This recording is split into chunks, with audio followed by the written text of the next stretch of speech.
If your ears are burning, should you be concerned? What do you actually do when you turn a deaf ear? To discover the meanings and stories of these idioms related to our ears, do keep watching and listening, of course. But first, do subscribe to The English Nut on Facebook, Instagram, Twitter, and YouTube.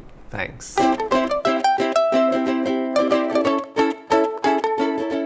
Are you talking about me? Because my ears are burning. Wait, one of my ears has stopped burning, the right one. Now only my left ear is burning. That's not good. It means somebody's saying something bad about me, behind my back. If someone was saying something nice, my right ear would be burning. At least that's what the Romans believed, that a tingling or burning sensation in your hearing apparatus meant you were being talked about. And if only one ear were burning, you could determine whether they were saying good things or bad. This belief is linked to the tradition of augury in ancient Rome. Augurs were priests whose duty it was to read natural phenomena ranging from the flight pattern of birds to the entrails of animals, to predict upcoming events or interpret the will of the gods. Their purview extended to bodily sensations, and the rule of thumb was that things connected to the left side spelt evil. Speaking of thumbs, a pricking sensation in the left thumb was said to portend evil. A flickering right eye, on the other hand, was interpreted to mean that a friend was going to visit.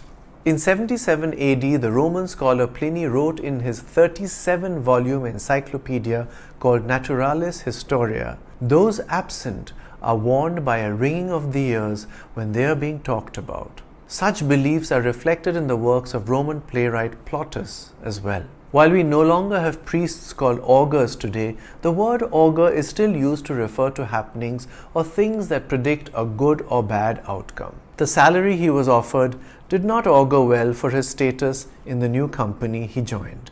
The first quarter figures augur well for the company's performance this financial year. Is there any truth to this belief about tingling ears? Is it possible that you become subconsciously aware that others are talking about you, and that awareness manifests itself in the sensation in your ears?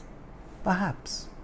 Perhaps. Sometimes you can use the phrase when you actually overhear people talking about you. Shakespeare employs a version of the phrase in this way in his play Much Ado About Nothing. The character Beatrice overhears two others, Hero and Ursula, talking about her.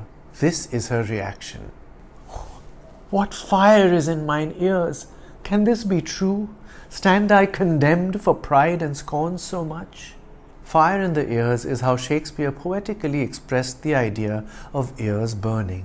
Now, it could be that you're the one who's been talking about someone else in his or her absence. In that case, you may say to that person when you meet him or her, "Were your ears burning?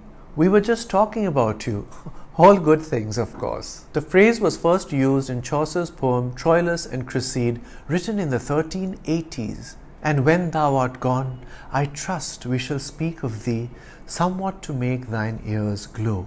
Chaucer's poem was written in Middle English, which is difficult to follow, so I just quoted the modern English translation of it. Of course, the word used by him is glow and not burn, making it more elegant. You could choose to use this version of the phrase too, if you wish to sound more refined. But you may have to explain to the listener what you mean.